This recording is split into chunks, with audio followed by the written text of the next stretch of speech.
Hello students, welcome to जेसर tutors. पिछले video में हमने क्वेश्चन नंबर 4 तक सॉल्व किया था। आज हम देखने वाले हैं प्रॉब्लम सेट नंबर के आगे के क्वेश्चंस। क्वेश्चन नंबर 6 से स्टार्ट करेंगे। तो क्वेश्चन नंबर 6 क्या है देखो। तो क्वेश्चन नंबर 6 से स्टार्ट करेंगे। क्वेश्चन नंबर 6 है the diameter and thickness of a hollow metal sphere are 12 centimetre and 0.01 metre. यानी कि इसका डायमीटर जो है वो 12 सेंटीमीटर है और वो जो स्फीयर है वो स्फीयर का थिकनेस जो है वो 0.01 मीटर है। तो ये मीटर को हमें सेंटीमीटर में कन्वर्ट करना पड़ेगा। उसके बाद में आगे की जो प्रोसेस है वो हमें वो जो क्वेश्चन है उसको सॉल्व करना पड़ेगा। तो डेंसिटी ऑफ मेटल इज़ 8.88 ग्राम पर सेंटीमीटर क्यूब। तो जो मेटल स्पीयर है आपका, उसकी डेंसिटी आपको दे के रखी है, उसका डायमीटर दिया है, डायमीटर से आपको रेडियस निकालना पड़ेगा। उसके बाद आपको थिकनेस दी है 0.01 मीटर। तो हमें करना क्या है क्वेश्चन के अंदर, find the outer surface area and mass of sphere. तो स्पीयर जो है उसका जो वेट है, उसका जो मास है वो हमें फाइंड करना है और उसका outer surface area find out करना है। तो इसको सॉल्व करेंगे। चलो, तो देखो हमारे पास क्या क्या दिया है। डायमीटर दिया था, डायमीटर क्या था, 12 सेंटीमीटर का डायमीटर था। तो अब इसको हमें रेडियस में कन्वर्ट करना पड़ेगा। तो रेडियस कैसे निकलता है डायमीटर डिवाइडेड बाय 2। तो 12/2 करने से हमें क्या मिलेगा, रेडियस मिलेगा। तो ये 2 कैंसिल होकर क्या हो जाएगा, 6। तो ये हमें रेडियस क्या मिला, 6 सेंटीमीटर। इसके साथ साथ आपको और एक थिकनेस दी है स्पीयर की। तो थिकनेस क्या थी, थिकनेस 0.01 मीटर। तो ये मीटर में है, हमें इसको सेंटीमीटर में कन्वर्ट करना पड़ेगा क्योंकि रेडियस वगैरह सब कुछ आपका सेंटीमीटर में दिया है। तो ये 0.1 मीटर को हम सेंटीमीटर में कन्वर्ट करेंगे। कैसे करेंगे, 0.01 मल्टीप्लाइड बाय 100 सेंटीमीटर। तो इसको 100 सेंटीमीटर से जब हम मल्टीप्लाई कर देंगे तो हमें जो ये रेडियस है मीटर में, वो हमें सेंटीमीटर में मिल जाएगी। तो 0.01 इंटू 100 क्या होता है, 1। तो 1 सेंटीमीटर हमें थिकनेस मिल गई। अब हमें थिकनेस मिल गई और रेडियस भी मिल गई है। तो अब हम देखेंगे इनर रेडियस क्या होता है। जो स्फीयर है, स्फीयर का जो आउटर रेडियस है वो हमें मिल गया है, लेकिन हम इनर रेडियस की बात कर रहे हैं। तो inner radius is equals to small r. हमने जो आउटर रेडियस है वो कैपिटल आर से इंडिकेट किया था। अब जो इनर रेडियस है वो हम स्मॉल आर से इंडिकेट करेंगे। तो are is equals to R-1। तो हमें R-1 करने से क्या मिलता है, इनर रेडियस मिलता है। तो हमारा आर क्या है, 6 सेंटीमीटर। तो 6-1 इज इक्वल्स टू 5 सेंटीमीटर। तो हमारा स्मॉल आर क्या है, 5 सेंटीमीटर। उसके साथ साथ हमें ये थिकनेस मिली थी और ये कैपिटल आर मिला था। अब इसके बाद क्या करना है, हमें outer surface area of sphere निकालना है। आउटर सरफेस एरिया का फॉर्मूला क्या होता है, देखो। Outer surface area of sphere, surface area of sphere is equals to क्या है, आउटर सरफेस एरिया का फॉर्मूला होता है 4πr²। तो 4π कैपिटल आर का स्क्वायर। अब देखो वैल्यूज पुट करेंगे। 4 इंटू 3.14 पाई की वैल्यू होती है 3.14 और आर क्या है हमारे पास, 6। तो 6 का स्क्वायर। अब देखो 4 इंटू 3.14 मल्टीप्लाइड बाई 6 का स्क्वायर क्या होता है, 6 × 36। तो ये हो गया 36। अब इसको सॉल्व करो, क्या आंसर आएगा, आंसर आएगा 452.16 सेंटीमीटर स्क्वायर।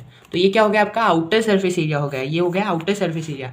अब हम निकालेंगे volume of metal in sphere. तो स्पीयर के अंदर जो वॉल्यूम है मेटल का, उसका जो वॉल्यूम है वो हम निकालेंगे। तो volume of metal in sphere.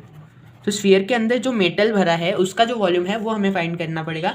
उसके बाद हम जो ये हमारा वॉल्यूम निकलेगा उसको डेंसिटी से माइनस करेंगे तो हमें मास ऑफ स्फीयर मिल जाएगा। तो ऐसा है, इसके लिए आपको वॉल्यूम ऑफ मेटल, ये जो है मेटल इन स्फीयर, वो निकालना पड़ेगा। तो वॉल्यूम का फॉर्मूला क्या है, 4/3 पाई r³ होता है, लेकिन हमारे पास 2 r है इसलिए capital R³ minus small r³ हम इस तरीके से लिखेंगे। तो देखो 4/3 एज इट इज। पाई की वैल्यू क्या होती है, 3.14 इंटू कैपिटल आर क्या है, कैपिटल आर है 6। तो 6 का क्यूब माइनस स्मॉल आर क्या है, 5। तो 5 का क्यूब। अब देखो 4/3 एज इट इज, 4/3, 3.14 भी एज इट इज। 6 का क्यूब क्या होता है, 6 का क्यूब 6 का क्यूब कैसे लिख सकते हैं हम, 6 इंटू 6 इंटू 6। तो 6 6 36 इंटू 6। तो 36 इंटू 6 क्या होता है, 36 इंटू 6, ये 2, ये 6 और ये 6 3 20, 6 3 18 प्लस 3 21।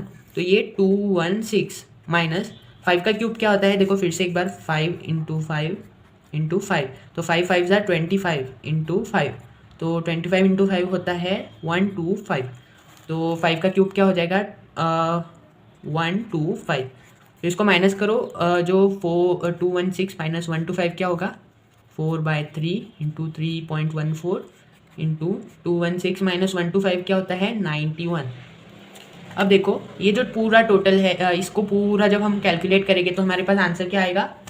देखो पहले तो 4 इंटू 91 क्या होता है 364 डिवाइड बाई 3 इंटू 3.14। तो हमें वॉल्यूम क्या मिलेगा इससे, वॉल्यूम इज इक्वल्स टू क्या मिलेगा, ये जब आप इसको कैलकुलेट करेंगे तो 380.97 सेंटीमीटर क्यूब। तो ये हो जाएगा volume of metal sphere inside. तो इन द मेटल स्फीयर जितना मेटल है उसका वॉल्यूम हो जाएगा ये। अब हम निकालेंगे मास ऑफ स्फीयर। तो मास ऑफ स्फीयर निकालने के लिए हमें सबसे पहले डेंसिटी दी है, क्वेश्चन के अंदर गिवन है। तो डेंसिटी क्या दी है हमारे पास 8.88 ग्राम पर सेंटीमीटर क्यूब। तो ये हमारे पास डेंसिटी है। तो मास ऑफ स्फीयर निकालने के लिए क्या फॉर्मूला है, वॉल्यूम इंटू डेंसिटी। तो mass of sphere is equals to volume of metal in sphere multiplied by density of sphere.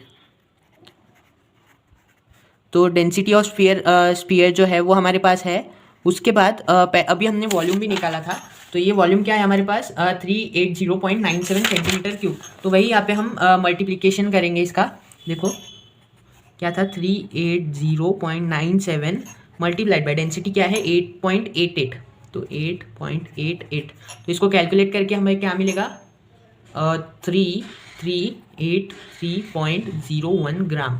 तो ये हो जाएगा मास ऑफ स्फीयर। तो हमें क्वेश्चन में क्या फाइंड करना था, देखो the density of, find the outer surface area and mass of sphere. तो हमने आउटर सरफेस एरिया निकाला। आउटर सरफेस एरिया देखो, आउटर सरफेस एरिया क्या आया 452.16 सेंटीमीटर स्क्वायर, और जो मास ऑफ स्फीयर है वो क्या आया 3383.01 ग्राम।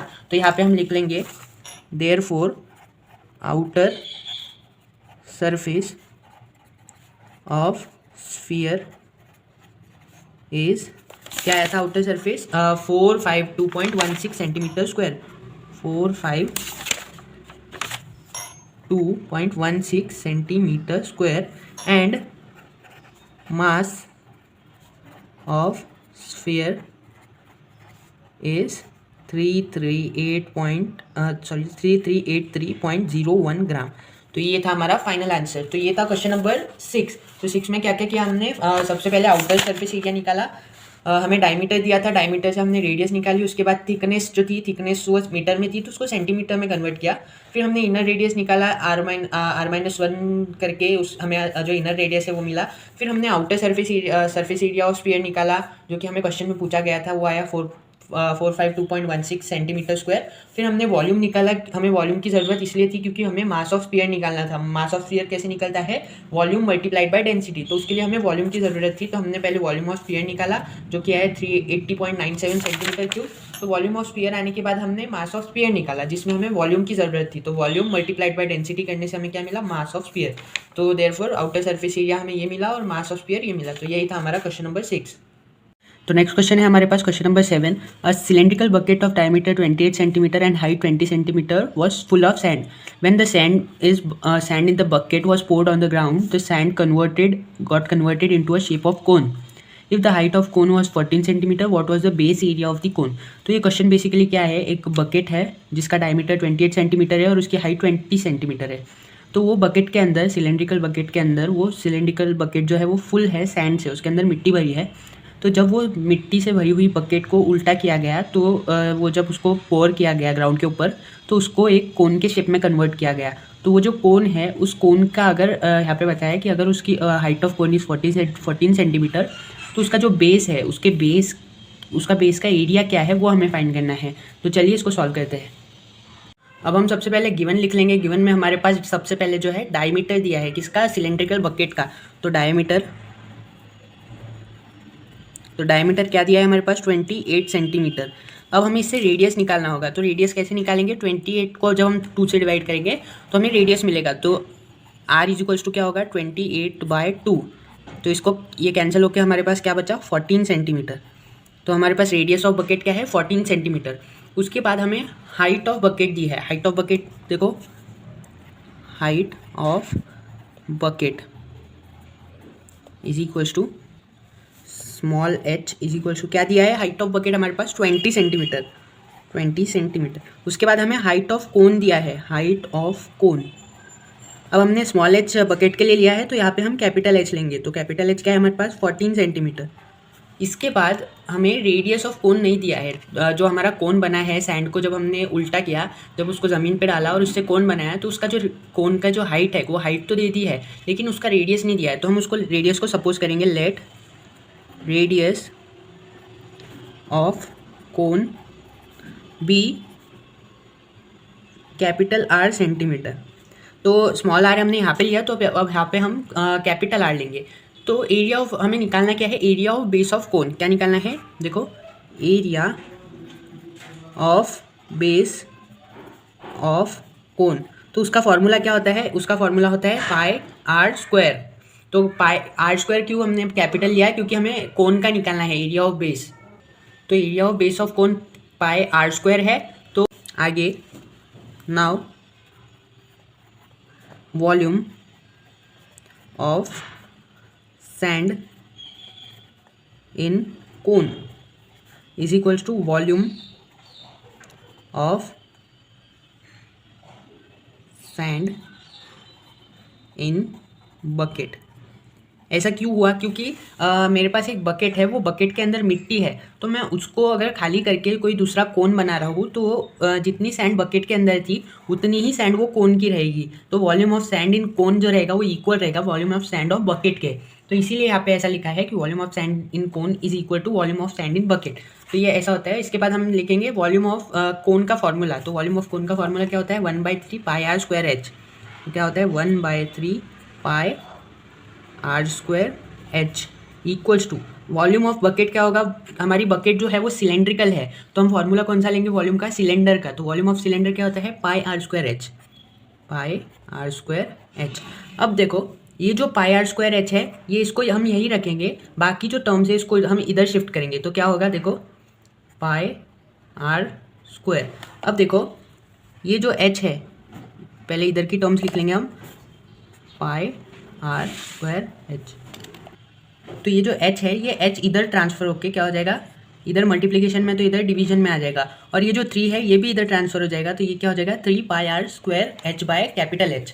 अब देखो हम वैल्यूज़ पुट करेंगे तो हमारे पास क्या क्या है, अभी देखो 3 एज इट इज़, पाई की वैल्यू होती है 22/7 इंटू आर स्क्वायर क्या है, स्मॉल आर क्या है हमारे पास, स्मॉल आर है 14। तो देखो यहाँ पर मैं लिख लूँगा 14 का स्क्वायर, 14 का square multiplied by small h क्या है हमारे पास, देखो स्मॉल h है 20, तो यहाँ पे हम लिख लेंगे 20 डिवाइडेड बाय कैपिटल H क्या है, कैपिटल H है 14, तो यहाँ पे मैं लिख लिया 14। अब देखो 3 as it is, 22/7 as it is, ये 14 के स्क्वायर को हम लिख सकते हैं 14 इंटू 14 इंटू 20 डिवाइडेड बाई ये नीचे का 14 एज इट इज़। अभी देखो ये एक 14 और एक 14 कैंसिल हो गया, अब क्या बचा हमारे पास, ये 14 बचा और ये 7, तो ये 7 1 टाइम्स और ये 2 टाइम्स। अब देखो पूरा हमारे पास क्या क्या बचा, 3 इंटू 22 इंटू ये 2 बचा, 2 इंटू ये 20, ये क्या हो जाएगा 3 22 इंटू 2 क्या होता है 44, 3 इंटू 44 इंटू 20। अभी देखो 320 का क्या होता है 60 होता है, 60 इंटू 44। अब देखो 60 इंटू 44 क्या होता है 60 44, तो क्या होगा 4 0 0, 4 6 क्या होता है 24, ये 0 4 0 फिर से 0, ये 4 6 क्या होता है 24, तो क्या होगा ये 0 ये 4 प्लस 2 6 और ये क्या बचा 2। तो हमारे पास क्या इसका 60 इंटू 44 क्या है 2640, 2640 सेंटीमीटर। तो हमारे पास पाई आर स्क्वायर क्या आया 2640 सेंटीमीटर।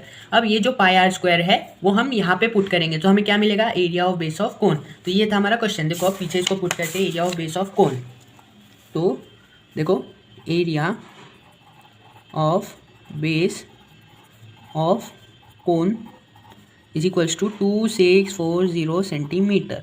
तो हमारा हम यहाँ पे क्या लिखेंगे, therefore area of base of cone is 2640 centimetre. तो ये था हमारा फाइनल आंसर। तो हमने क्या किया देखो, सबसे पहले हमारे पास डायमीटर से हमने रेडियस निकाला, उसके बाद गिवन लिखा, उसके बाद हमने क्या किया, volume of sand in cone is equal to volume of sand in bucket. तो जो बकेट के अंदर जितनी सैंड थी वो इक्वल थी किसको, जो कोन हमने बनाया है सैंड की बकेट से उसको। फिर हमने फार्मूला लिखा, ये जो फार्मूला था वॉल्यूम ऑफ कोन का फार्मूला लिखा 1/3 पाई आर स्क्वायर एच, और volume of sand in bucket का फार्मूला क्या लिखा, पाई आर स्क्वायर एच। तो volume of sand in bucket हमने कैसे यहाँ पे पाई आर स्क्वायर एच लिखा, तो बकेट जो थी हमारी वो क्वेश्चन में बताया गया था कि वो सिलेंड्रिकल बकेट है, तो इसलिए हमने वॉल्यूम ऑफ सिलेंडर का फॉर्मूला यहाँ पे यूज़ किया। उसके बाद हमने ये पाई आर स्क्वायर जो है ये सेंटर का, इसको एज इट इज़ रखा, फिर ये एच और ये 1/3 इसको इधर शिफ्ट किया, तो पाई आर स्क्वायर की हमें यहाँ पे वैल्यू मिली। तो फिर वो पाई आर स्क्वायर की वैल्यू हमने यहाँ पे पुट करी, जिससे कि हमें area of base of cone मिला। तो अभी देखो क्वेश्चन नंबर है 8, the radius of metallic sphere is 9 centimetre, it was melted to make a wire of diameter 4 mm। तो एक 9 सेंटीमीटर का एक मेटेलिक स्फीयर है, यानी कि एक बॉल है मेटेलिक, उसको मेल्ट करके एक वायर बनाया है जो कि उसका डायमीटर है 4 mm का। तो find the length of wire, तो हमें वायर की जो है लेंथ फाइंड आउट करनी है। तो चलिए इसको सॉल्व करते हैं। तो सबसे पहले हमने ये फिगर ड्रॉ की है, तो ये हमारा स्फीयर है, इसको मेल्ट करके हमने एक वायर बनाया है जो कि जिसका जो डायमीटर है वो है 4 mm, और स्फीयर जो है उसका रेडियस है 9 सेंटीमीटर। तो हम सबसे पहले गिवन लिखेंगे, रेडियस ऑफ स्फीयर क्या है हमारे पास, रेडियस ऑफ स्फीयर क्या है हमारे पास, capital R is equals to 9 centimeter. उसके बाद हमें डायमीटर दिया है किसका, एक वायर का, जो ये जो वायर हमने बनाया है इसका डायमीटर दिया है, तो डायमीटर से हमें रेडियस निकालना पड़ेगा। तो रेडियस क्या हो जाएगा, radius of wire is equals to 4 mm है ना, तो 4/2, तो ये क्या हो जाएगा, 4/2 है, तो ये 2 हो जाएगा। तो स्मॉल आर हमारे पास क्या है, 2 mm। अब ये mm में दिया है, मिलीमीटर में दिया है, तो हमें इसको सेंटीमीटर में कन्वर्ट करना पड़ेगा। तो सेंटीमीटर में कैसे कन्वर्ट करेंगे, तो देखो 2 है हमारे पास, तो 2 mm को 2/10 करने से हमें क्या मिलेगा, 0.2 सेंटीमीटर। तो हमने mm से सेंटीमीटर में कन्वर्ट करना था, तो 2/10 करेंगे तो हमें क्या मिला, radius is equals to small r. ये है हमारा किसका रेडियस, वायर का रेडियस। अब आगे देखो, हमें हमें क्या निकालना है, लेंथ निकालना है। तो लेंथ हमारे पास दी नहीं है वायर की, तो let length of wire be L centimetre. तो L सेंटीमीटर ये वायर की लेंथ हम कंसीडर करेंगे। उसके बाद volume of metal in wire, ये जो वायर है इसका जो वॉल्यूम है वो इक्वल रहेगा वॉल्यूम ऑफ स्फीयर को। तो जो स्फीयर का वॉल्यूम है वो इक्वल रहेगा वॉल्यूम ऑफ वायर को, तो वही बोल रहे हैं, देखो volume of metal in wire is equals to volume of metal in sphere. इसका रीज़न क्या है, क्योंकि जो ये जो वायर है ये किससे बना है, इसी स्फीयर से बना है। तो इसका रीज़न क्या हो जाएगा, as wire is made up of sphere by melting. तो जैसे कि ये वायर है वो स्फीयर से ही बना है, तो उसके उन दोनों के वॉल्यूम जो रहेंगे वो इक्वल रहेंगे एक दूसरे को। तो देखो वॉल्यूम ऑफ ये क्या है, volume of metal in wire. तो वॉल्यूम ऑफ ये देखो ये क्या है हमारे पास, ये हमारा वायर है, तो वॉल्यूम ऑफ वायर क्या हो जाएगा हमारे पास, पाई आर स्क्वायर एल। तो हम यहाँ पे लिख लेंगे pi are square l equals to volume of metal in sphere. तो वॉल्यूम ऑफ स्फीयर क्या होता है, 4/3 pi r cube, 4/3 pi r cube. अभी देखो ये जो पाई है ये पाई कैंसिल हो जाएंगे। अब हमारे पास क्या बचा, आर स्क्वायर बचा ये, और ये 4/3 आर क्यूब बचा। तो ये L as it is equals to 4/3 into r cube by r square. तो ये हो जाएगा इस तरीके से। अब देखो L is equals to 4/3 into capital r क्या है हमारे पास, कैपिटल आर है 9 सेंटीमीटर और स्मॉल आर है 0.2 सेंटीमीटर। तो देखो कैपिटल आर की जगह हम लिख लेंगे 9 का cube divided by r square क्या है हमारे पास, 0.2 का स्क्वायर। अभी देखो 4/3 ये 9 के क्यूब को हम कैसे लिख सकते हैं, 4/3 into 9 into 9 into 9 divided by 0.2 का स्क्वायर। अब देखो ये जो 3 है ये 1 टाइम, ये 3 टाइम्स, तो 3। अब देखो L इज इक्वल टू 4 3 सा क्या होता है, 4 3 सा 12 इंटू 9 क्या होता है 81 डिवाइडेड बाय 0.2 का स्क्वायर होता है 0.04। अब देखो 12 इंटू 81 क्या होता है, देखो 12 81, तो 12 इंटू 81 होता है 2 1 ज़ा 2, 2 8 ज़ा 16, 1 ये 0, ये 1 1 ज़ा 1, 1 8 ज़ा 8, तो ये क्या हो जाएगा 2, ये 6 और ये 7, ये क्या हो जाएगा 972, तो ये हो जाएगा 972 डिवाइडेड बाय 0.04। अब 972 डिवाइडेड बाय 0.04 क्या होता है L, तो हमारा L इज इक्वल्स टू क्या होगा 24300 सेंटीमीटर। तो हमारे क्या है लेंथ ऑफ वायर क्या है हमारे पास, ये देखो लेंथ ऑफ वायर भी L सेंटीमीटर, तो L क्या लेंथ ऑफ वायर क्या है हमारे पास 24300 सेंटीमीटर। लेकिन जो ये हमारी वैल्यू आई है वो सेंटीमीटर में आई है, हमें किस में चाहिए mm में चाहिए। तो mm में डालने के लिए हम इसको जब 100 से डिवाइड करेंगे तो हमें क्या मिलेगा मिलीमीटर mm में आंसर मिलेगा, तो ये डिवाइडेड बाय 100, तो फिर डिवाइडेड बाय 100 करने से क्या होगा ये ज़ीरो कैंसिल हो जाएंगे, क्या बचा 243 डिवाइडेड बाय 1, तो हमारी L क्या आएगा L is equals to length of wire क्या आएगा 243 mm। तो ये हो गया हमारा फाइनल आंसर जो कि है लेंथ ऑफ वायर। तो लेंथ ऑफ वायर हमारे पास क्या आया 243 mm। हमने क्या क्या किया देखो, जब हमने ये स्फीयर को मेल्ट किया तो मेल्ट करने से हमने एक इसका वायर बनाया, एक मेटेलिक वायर बनाया जिसका जो वायर का रेडियस था वो था 2 mm। तो हमने mm को सेंटीमीटर में कन्वर्ट किया डिवाइडेड बाय 10 करके, तो हम उसके बाद हमें स्फीयर की रेडियस पता थी और हमने कंसीडर किया लेंथ ऑफ वायर भी L सेंटीमीटर। फिर हमने क्या किया वॉल्यूम ऑफ मेटल, ये जो वायर है ये वायर का वॉल्यूम और स्फीयर का वॉल्यूम को इक्वल बताया। क्यों इक्वल बताया, क्योंकि वायर जो है वो स्फीयर से ही बना था बाय मेल्टिंग। उसके बाद हमने वॉल्यूम ऑफ मेटल वायर का फॉर्मूला डाला πr²L और वॉल्यूम ऑफ स्फीयर का फॉर्मूला डाला 4/3 πr³। उसके बाद हमने वैल्यूज़ पुट अप करके क्या क्या निकाला, वैल्यूज़ पुट करके हमने ये जो सब वैल्यूज़ है इसको शिफ्ट करके L निकाला। L क्या था लेंथ ऑफ वायर था, तो लेंथ ऑफ वायर हमें सेंटीमीटर में मिली, फिर उसको हमने 100 से डिवाइड किया तो हमें क्या मिला मिलीमीटर में आंसर मिला। तो ये था हमारा 243 mm लेंथ ऑफ वायर जो कि फाइनल आंसर है। तो देखो नेक्स्ट क्वेश्चन है क्वेश्चन नंबर 9 जो कि बहुत ज़्यादा ईजी है। The area of sector of circle of 6 centimetre radius is 15 pi square centimetre. तो एक सर्कल है जिसका रेडियस है वो 6 सेंटीमीटर है और उसका एरिया ऑफ सेक्टर है 15 पाई स्क्वायर सेंटीमीटर। तो find the measure of the arc and length of arc corresponding to the sector. तो हमें मेजर ऑफ आर्क निकालना है यानी कि थीटा निकालना है और लेंथ ऑफ आर्क निकालना है, जो आर्क की लेंथ है वो निकालना है।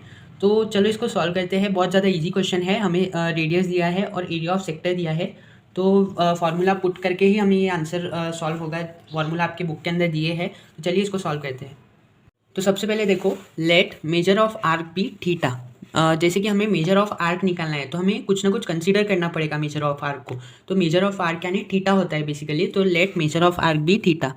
Late measure of arc be theta, तो let measure of arc be theta. अब एरिया ऑफ सेक्टर हमें दिया गया है, एरिया ऑफ सेक्टर क्या दिया है 15 pi square centimetre. Area of sector is equals to 15 pi square centimetre. तो 15 पाई स्क्वायर सेंटीमीटर का हमें एरिया ऑफ सेक्टर दिया है। अब देखो एरिया ऑफ सेक्टर का फॉर्मूला क्या होता है, एरिया ऑफ सेक्टर का फॉर्मूला होता है 1/2 LR। तो 1/2 LR इज इक्वल्स टू क्या हो जाएगा 15 पाई स्क्वायर सेंटीमीटर। तो हमने क्या किया देखो, हमने सिर्फ ये इक्वेशन एज इट इज़ रखा है, सिर्फ एरिया ऑफ सेक्टर है उसकी जगह हमने उसका फॉर्मूला लिख दिया है 1/2 LR is equals to 15 pi square centimetre. अब देखो हम आर की वैल्यू पुट कर सकते हैं क्योंकि हमें रेडियस दिया है, रेडियस क्या दिया है हमारे पास 6 सेंटीमीटर का सर्कल का रेडियस दिया है, तो वो 6 हम यहाँ पे पुट कर सकते हैं। तो 1/2 इंटू एल की वैल्यू नहीं है हमारे पास, आर की है, आर की क्या है 6 है, इज इक्वल्स टू 15 पाई। अब देखो ये 2 कैंसिल होगा 1 टाइम्स और ये होगा 3 टाइम्स, तो L into 3 is equals to 15 pi. अब ये 3 इधर मल्टीप्लिकेशन में है, इधर डिवीजन में जाएगा, तो L इज इक्वल्स टू 15/3 पाई। तो ये 1 टाइम्स और ये कितने टाइम्स हो गया 5 टाइम्स, तो L इज इक्वल्स टू क्या हो जाएगा 5 पाई। तो L यानी हमारा क्या है बेसिकली लेंथ ऑफ आर्क है, क्या है लेंथ ऑफ आर्क। तो हमें एक मिल गया length of arc is equals to 5 pi. क्या मिला हमें लेंथ ऑफ आर्क 5 पाई मिला है। हमारा पहला जो क्वेश्चन में पूछा गया था find the length of arc वो हमें मिल गया। अब हमें मेजर निकालना है, मेजर यानी थीटा निकालना है। तो देखो लेंथ ऑफ आर्क, ये जो एल है इसका फॉर्मूला क्या होता है, लेंथ ऑफ आर्क हमने एक्सरसाइज नंबर 7.3 में पढ़ा है। लेंथ ऑफ आर्क क्या होता है, लेंथ ऑफ आर्क का फॉर्मूला होता है एल, ये एल का फॉर्मूला होता है theta by 360 into 2πr is equals to ये 5 पाई एज इट इज़ रहेगा, क्योंकि हमने एल की जगह सिर्फ उसका फॉर्मूला लिखा है। लेंथ ऑफ आर्क का फॉर्मूला होता है theta by 360 into 2πr is equals to 5 pi. अब हम इसमें वैल्यूज़ पुट करेंगे। कौन सी वैल्यूज़ है हमारे पास, देखो सबसे पहले तो हम ये जो इक्वेशन है इसको रीअरेंज करेंगे। कैसे करेंगे, ये थीटा से यही रहेगा, ये थीटा एज इट इज़ रहेगा, बाकी जो भी वैल्यूज़ है वो इधर शिफ्ट हो जाएगी। तो 5 पाई एज इट इज़ रहेगा, ये डिवाइडेड बाय ये क्या रहेगा 2πr, ये इधर मल्टीप्लिकेशन में तो इधर जाके क्या होगा डिवीजन में 2πr इंटू ये 360 डिवीजन में तो ऊपर जाके क्या होगा मल्टीप्लिकेशन में 360 डिग्री। अब देखो ये पाई कैंसिल हो गया, क्या बचा हमारे पास theta is equals to 5/2r into 360। तो हमारे पास आर की वैल्यू है, आर की वैल्यू क्या है 6 सेंटीमीटर। तो 5/2 into in the bracket 6 multiplied by 360। तो अब ये 2 और ये 360 कैंसिल होकर क्या होगा 180। कितने टाइम्स होता है 2 इंटू 180 क्या होता है 360। अब देखो ये 6 भी कैंसिल होके क्या होगा 6 कितने टाइम्स होता है 180 30 टाइम्स। अब देखो 5 इंटू 30 क्या होता है 5 इंटू 30 होता है 150। तो हमारा ये थीटा क्या हो जाएगा, देखो हमारा theta is equal to 150 degree. तो ये हो जाएगा हमारा मेजर ऑफ आर्क हो जाएगा। मेजर ऑफ आर्क क्या क्या मिला हमें 150 डिग्री।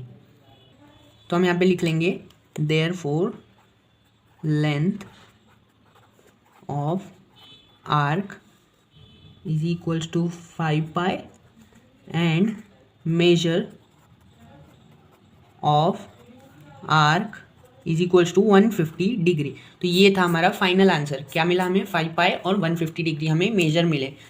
तो ये था हमारा क्वेश्चन नंबर 9। तो ये था हमारा क्वेश्चन नंबर 9। अब आगे के जो क्वेश्चन है 10, 11, 12 वो हम नेक्स्ट वीडियो में देखेंगे। अगर आपको वीडियो पसंद आ रही है तो लाइक कीजिए, शेयर कीजिए और जेसर ट्यूटर्स चैनल को सब्सक्राइब कीजिए। Thank you. Hello dear students, welcome to जेसर tutors. जैसे कि लास्ट वीडियो में मैंने बोला था कि हम क्वेश्चन नंबर 5 जो है वो नेक्स्ट वीडियो में देखेंगे, तो इस वीडियो में हम क्वेश्चन नंबर 5 देखेंगे और क्वेश्चन नंबर 9 के आगे के जो क्वेश्चन है वो सॉल्व करेंगे।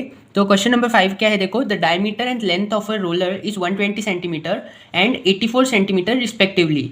जो एक रोलर है, आपने रोड रोलर अगर सपोज देखा होगा तो रोलर की जो डायमीटर है वो है 120 सेंटीमीटर और उसकी जो लेंथ है वो है 84 सेंटीमीटर। तो टू लेवल द ग्राउंड, एक ग्राउंड को पूरी तरह से लेवल करने के लिए 200 रोटेशन जो है वो वो उसकी रिक्वायर्ड है।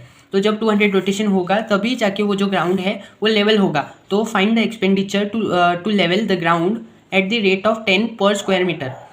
जो एक्सपेंडिचर लगता है एक रोटेशन को, उसका जो एक्सपेंडिचर है वो है 10 रुपीज़ पर स्क्वायर मीटर। तो 200 रोटेशंस के लिए कितना एक्सपेंडिचर लगेगा वो हमें फाइंड आउट करना है। तो चलिए इसको सॉल्व करते हैं। तो देखो सबसे पहले हम गिवन लिख लेंगे। हमारे पास रेडियस ऑफ रोलर दिया गया था, डायमीटर ऑफ रोलर दिया गया था। डायमीटर क्या था, डायमीटर क्या दिया था 120 सेंटीमीटर। तो इससे हम जब रेडियस निकालेंगे तो इसको डिवाइडेड बाय 2 करेंगे तो रेडियस क्या हो जाएगा, radius of roller is equals to small r is equals to 120/2, ये हो जाएगा 60। तो r इज इक्वल्स टू क्या होगा 60 सेंटीमीटर। अब देखो आगे हमारे पास लेंथ दी थी, length of roller. Length of roller is length of roller is equals to 84 centimetre. अब हमें करना क्या है, एरिया ऑफ ग्राउंड लेवल करने के लिए एक रोटेशन जो है, एक रोटेशन का एरिया वो कितना कवर कर रहा है वो hमें देखना है। तो क्या उसका फॉर्मूला क्या हो जाएगा, area of ground levelled in 1 rotation. कैसे लिखेंगे हम उसको, area of ground level in 1 rotation. तो एक रोटेशन करने के लिए कितना एरिया वो कवर कर रहा है, तो वो कर रहा है 2πRh। तो 2πRh जब हम इसमें वैल्यू पुट करेंगे तो क्या हो जाएगा, देखो 2 इंटू पाई की वैल्यू होती है 22/7 मल्टीप्लाइड बाय आर की वैल्यू हमारे पास क्या है, R 60 आया है हमारा, तो 60 मल्टीप्लाइड बाय हाइट क्या है, हाइट यानी सिंपली लेंथ हो गई। तो लेंथ क्या है 84 सेंटीमीटर। तो ये मैंने 84 लिख दिया। अब 7 1 टाइम्स होता है और 84 कितने टाइम्स होता है, 7 12 जा 84। तो ये हो जाएगा 12 और 2 इंटू 22 होता है 44 मल्टीप्लाइड बाय 60 इंटू 12 क्या होता है 720। 16 इंटू 10 12 720। तो 44 इंटू 720 करो क्या आएगा 31680 सेंटीमीटर स्क्वायर। अब ये हो गया एक रोटेशन के बारे में। अब हमें क्या करना है, 200 रोटेशंस के बारे में निकालना है। तो 200 रोटेशंस को जब हम मल्टीप्लाई करेंगे, एक रोटेशन कितने का एरिया कितना आ रहा है, इतना आ रहा है। तो इसको जब हम 200 रोटेशन के एरिया के साथ मल्टीप्लाई करेंगे तो हमें मिलेगा जो 200 रोटेशंस के लिए कितना एरिया लगता है उसकी वैल्यू।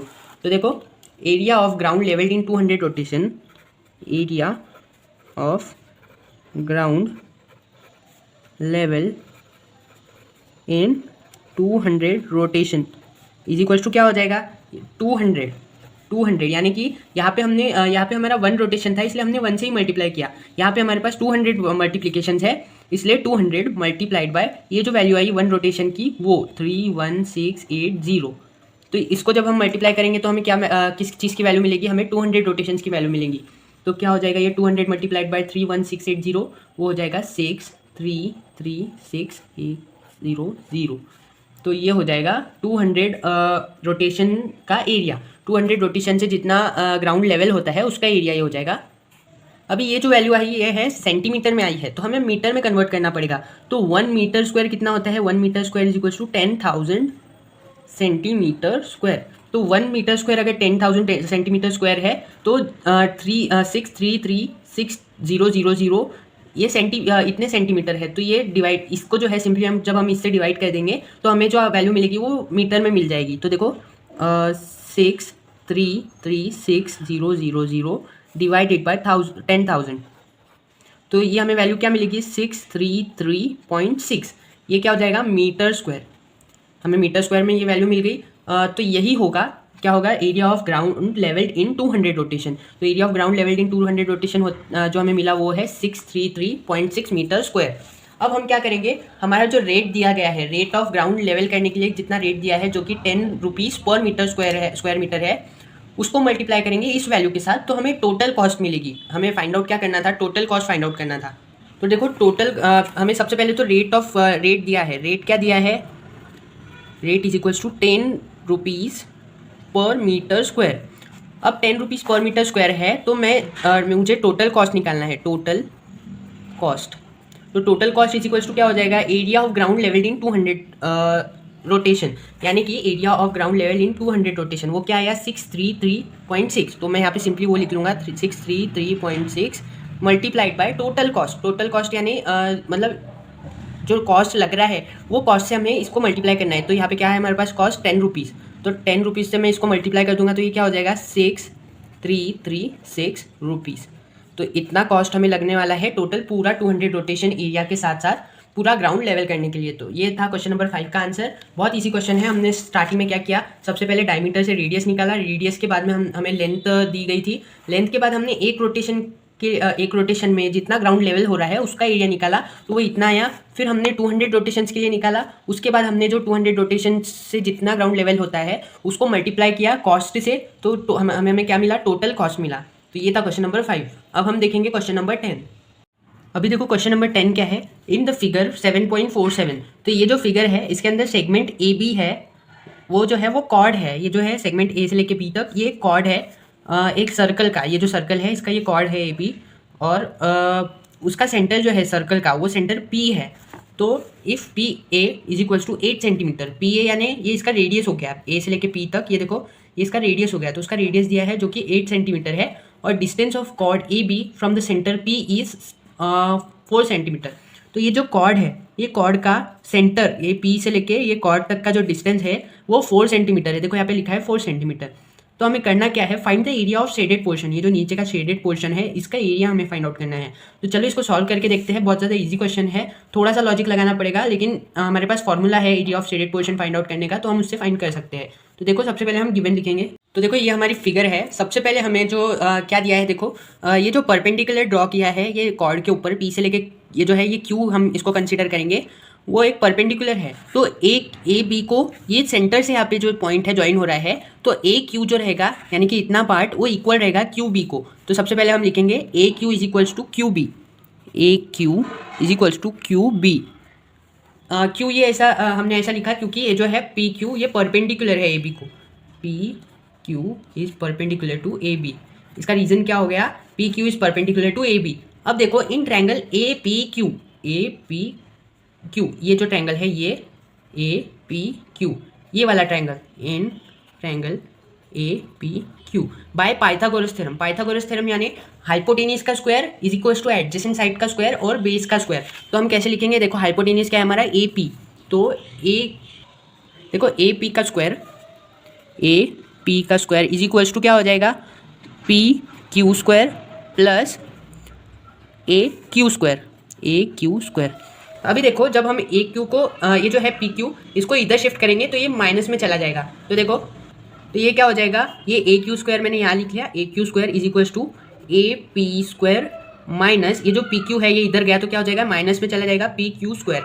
अब देखो ये जो स्क्वायर है तो ये जो AQ स्क्वायर है ये मैंने यहाँ पे लिख लिया। अभी AQ स्क्वायर लिखने के बाद ये AP स्क्वायर मैंने यहाँ लिखा और ये जो PQ स्क्वायर है ये इधर शिफ्ट होगा तो माइनस में आएगा, तो यहाँ पे मैंने PQ स्क्वायर जो है माइनस में लिख लिया। अब देखो ये जो स्क्वायर है इसको हम इधर जब शिफ्ट करेंगे तो ये क्या हो जाएगा, अंडर रूट में चला जाएगा। तो देखो AQ is equals to under root AP का स्क्वायर माइनस PQ स्क्वायर।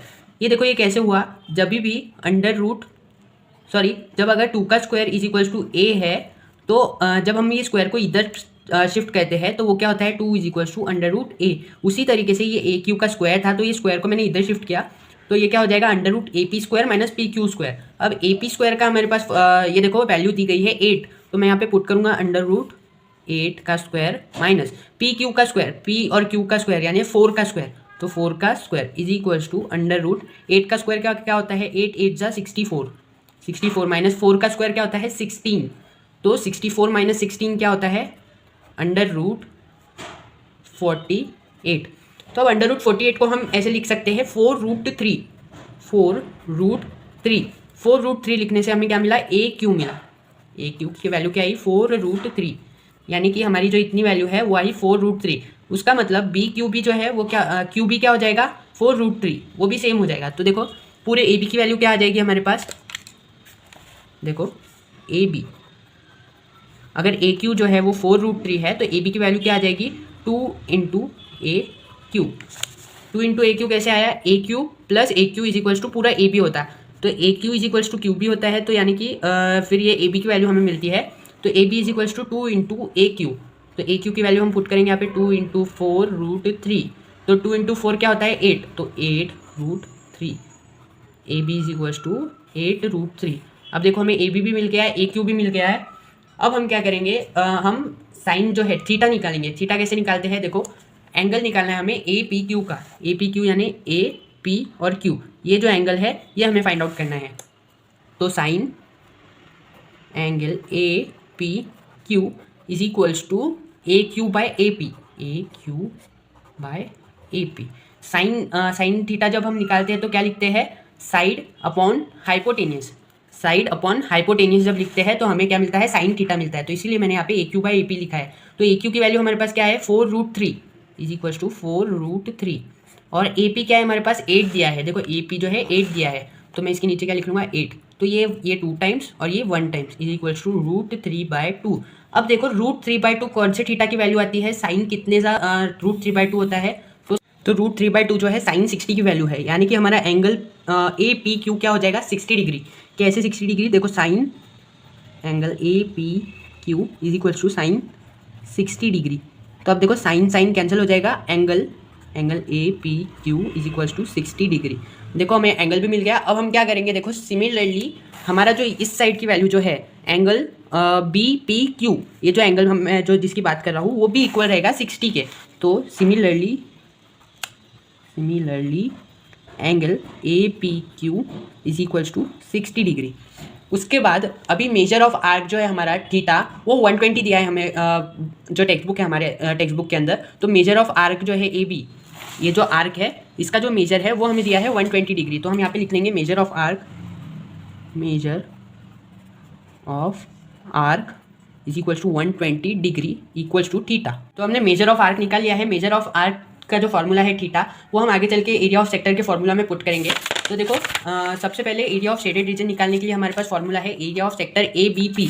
हमारा जो सर्कल है, हमें जिस शेडेड पोर्शन का एरिया निकालना है तो उसका sector minus area of triangle A P B, ये जो हमारा ट्रायंगल है ए पी बी, इसका एरिया माइनस करेंगे तो हमें क्या मिलेगा, एरिया ऑफ शेडेड रीजन। तो देखो theta by 360 multiplied by pi are square क्या है, एरिया ऑफ सेक्टर का फॉर्मूला है। और एरिया ऑफ ट्रायंगल का फॉर्मूला क्या होता है, 1/2 उसकी जो बेस है इंटू हाइट, तो बेस इंटू हाइट का फॉर्मूला वो ऐसा फॉर्मूला होता है। तो हमारा थीटा क्या था, थीटा आया था हमारा यहाँ पे 120 हमारा थीटा आया था, तो वो हम यहाँ पे पुट करेंगे 120/360 मल्टीप्लाइड बाय पाई की वैल्यू क्या होती है, पाई की वैल्यू होती है 3.14। आर स्क्वायर क्या है हमारे पास, 8 है, आर यानी 8 है, तो 8 का स्क्वायर माइनस 1/2। ए बी क्या है, ए बी की वैल्यू हमने थोड़ी देर पहले निकाली 8√3 मल्टीप्लाइड बाय पी क्यू क्या है हमारे पास 4 है, पी क्यू यानी देखो ये देखो पी और ये क्यू, ये जो डिस्टेंस है कॉर्ड और सेंटर के बीच का वो है हमारे पास 4। तो अभी देखो अब ये इसको हम जब पूरा कैलकुलेट करेंगे तो इधर का जो पार्ट है वो क्या आएगा 66.97 आएगा, माइनस और इधर का जो पार्ट है वो आएगा 27.68। अब हम जब इसको माइनस करेंगे तो हमें क्या मिलेगा 39.29 सेंटीमीटर स्क्वायर। तो ये था एरिया ऑफ शेडेड रीजन, ये जो कि हमारा फाइनल आंसर है। तो ये था क्वेश्चन नंबर 10। अब हम बाकी के जो दूसरे 2 क्वेश्चन है वो टेक्स्ट बुक में ही सॉल्व करेंगे, क्योंकि वहाँ पे आपको फिल इन द ब्लैंक्स दिया है, तो फिल इन द ब्लैंक्स हम भरने की कोशिश करेंगे। चलिए सॉल्व करते हैं उसको। तो देखो क्वेश्चन नंबर 11 क्या बोल रहा है, इन फिगर 7.48 जो फिगर है इसके अंदर square A B C D, देखो square A B C D ये जो है वो इंस्क्राइब्ड है, यानी कि वो उसके अंदर फिट है in the sector A P C D. ये जो है ए पी सी डी, ये डी सॉरी, यहाँ पे जो है वो पूरा स्क्वायर वो उसके अंदर इंस्क्राइब्ड है। तो the radius of sector C B X D, तो इसका जो रेडियस है एक्स से लेके सी तक का वो रेडियस है 20 सेंटीमीटर। तो complete the following activity to find the area of shaded region. तो ये शेडेड रीजन का एरिया फाइंड आउट करने के लिए हमें जो है ये नीचे की एक्टिविटी कंप्लीट करनी पड़ेगी। तो सबसे पहले यहाँ पे दिया है side of square A B C D की जो साइड है वो radius of sector C B X D उसको इक्वल है। तो हमारे पास सी बी एक्स डी की वैल्यू दी है 20 centimetre. The radius of sector C B X D is equal to 20 centimetre. तो हमारे फर्स्ट बॉक्स में क्या आ जाएगा 20 सेंटीमीटर। अभी देखो एरिया ऑफ साइड का स्क्वायर, तो हमें साइड क्या मिली 20 मिली, तो 20 का स्क्वायर कितना होता है, तो यहाँ पे ये वाले बॉक्स में आ जाएगा 20, यहाँ पे 20 का स्क्वायर 20 इंटू 20 कितना होता है 400 होता है, क्या होता है 400। तो ये बॉक्स में क्या आ जाएगा 400 आ जाएगा। अभी देखो area of shaded region inside the square is equals to area of square A B C D minus area of sector C B X D. तो देखो area of square A B C D वो क्या होता है, हमें क्या मिला area of square A B C D, ये देखो एरिया ऑफ स्क्वायर क्या मिला 400। तो ये बॉक्स में क्या आ जाएगा 400 आ जाएगा, 400 minus theta by 360 into pi are square, ये सेक्टर का फॉर्मूला हो गया। उसके बाद हमें जो थीटा है वो हमारे पास 90 डिग्री है। 90 डिग्री कैसे होगा, क्योंकि ये स्क्वायर है तो हमारे पास थीटा डायरेक्टली क्या हो जाएगा 90 डिग्री का थीटा हो जाएगा। तो यहाँ पे हमने 90 लिख लिया। उसके बाद पाई की वैल्यू है हमारे पास 3.14, ये 400 यहाँ पे एज इट इज आ जाएगा 400। उसके बाद पाई की वैल्यू 3.14 और आर स्क्वायर हमारे पास क्या है आर का स्क्वायर यानी 20 का स्क्वायर क्या हो जाएगा 400। तो 400 मैंने यहाँ पे लिख लिया। अभी देखो वापस यहाँ पे 400 एज इट इज, जब आप इसको पूरी तरीके से सॉल्व करेंगे तो उसकी वैल्यू क्या आएगी 314 आएगी, 314 उसकी वैल्यू आ गई। अब देखो 400 माइनस 314 क्या होता है 86। तो 86 क्या आ गया area of shaded region inside the square. Inside the square बोले तो ये जो है ये वाला जो शेडेड पार्ट है इसकी जो एरिया है वो हमें मिली है। अब हम बाहर का जो सेक्टर है, बाहर का जो शेडेड रीजन है उसका एरिया निकालेंगे। अभी देखो radius of bigger sector length of is equal to length of diagonal of square. तो डायगोनल के बराबर है वो रेडियस ऑफ बिगर सेक्टर। देखो ये जो हमारा सेक्टर है बाहर का, ये जो है ये इसके डायगोनल जो है बी से लेके डी तक, ए से लेके सी तक उसके इक्वल है। तो वो क्या हो जाएगा 20√2। तो यहाँ पे आपको ये जो है यहाँ पे गिवन है आपको 20√2 जो है रेडियस ऑफ बिगर सेक्टर है। तो area of shaded reason outside the square, हमने इनसाइड द स्क्वायर ये निकाला 86, अब आउटसाइड द स्क्वायर निकालेंगे। तो सेम फॉर्मूला आएगा एरिया ऑफ सेक्टर जो है आउटर साइड का, वो आउटर साइड का हमने यहाँ पे सेक्टर लेने वाले हैं। उसके बाद area of A B C D, area of A B C D हमने क्या लिया था स्क्वायर का 400 लिया था। तो यहाँ पे क्या हो जाएगा area of A B C D और area of A P C Q ये वाले सेक्टर का, तो उसकी वैल्यू क्या आ जाएगी 360। हमारे पास थीटा देखो फिर से हमने 90 डिग्री लिया है। उसके बाद पाई की वैल्यू यहाँ पे 3.14 ली है। उसके पहले यहाँ पे जो देखो 20 का स्क्वायर आएगा area of square A B C D. तो ईच साइड जो है वो 20 की है, तो 20 का स्क्वायर क्या होता है 400। अभी देखो यहाँ पे 90 डिग्री का थीटा लिया है, 3.14 पाई की वैल्यू है और आर स्क्वायर की वैल्यू क्या है 20, और ये √2 इसलिए लिया है क्योंकि यहाँ पे बाहर स्क्वायर दिया है, तो 20 √2 हमारे पास length of radius of bigger sector क्या है 20 √2, तो 20 √2 यहाँ पे पुट कर दिया। अब देखो जब हम इसको सॉल्व करेंगे तो हमें क्या मिलेगा 626 मिलेगा, 626 इतना जो पार्ट है इसका 626 मिलेगा, और 20 का स्क्वायर क्या होता है 400 होता है, तो हमने 400 यहाँ पे लिख लिया। अब 626 माइनस 400 क्या होता है 228, तो हमें एरिया ऑफ शेडेड रीजन देखो 86 प्लस 228 इज इक्वल्स टू 314, क्या मिला हमें 314, 86 कहाँ से आया ये 86 प्लस ये is equals to total shaded region क्या मिला 314 स्क्वायर सेंटीमीटर। तो देखो ये ऐसे हमने सॉल्व किया, इसका स्क्रीनशॉट ले लो अगर आप चाहते हो तो। ये जो है इस तरीके से हमने सॉल्व किया और 314 स्क्वायर सेंटीमीटर हमारा टोटल शेडेड रीजन का एरिया निकल के आया। अभी देखो क्वेश्चन नंबर 12 क्या है, in the figure 2 circles with centre O and P are touching internally at a point A, यानी कि 2 सर्कल है वो इंटरनली ये जो A पॉइंट है यहाँ पे टच हो रहे हैं एक दूसरे को। If B Q is equals to 9, B Q क्या है B से लेके ये Q, इतना जो पार्ट है ये 9 सेंटीमीटर का है, और D is equals to 5, D का है D से लेके E तक ये जो है ये 5 उसका लेंथ है। तो complete the following activity to find the radius of circle, तो हमें रेडियस फाइंड आउट करने के लिए ये पूरी एक्टिविटी जो है वो सॉल्व करनी पड़ेगी। तो देखो सबसे पहले हमारे पास क्या दिया है, let the radius of bigger circle be R and smaller circle be small r, तो बड़े सर्कल का रेडियस कैपिटल आर, छोटे सर्कल का रेडियस स्मॉल आर।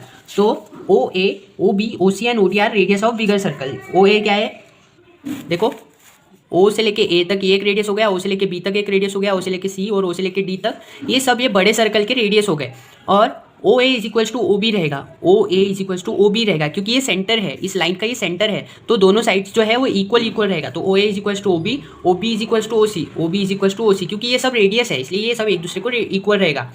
तो ये सब इक्वल रहेगा आर को, किसको इक्वल रहेगा आर को, क्योंकि हमने आर क्या कंसीडर किया है रेडियस ऑफ बिगर सर्कल।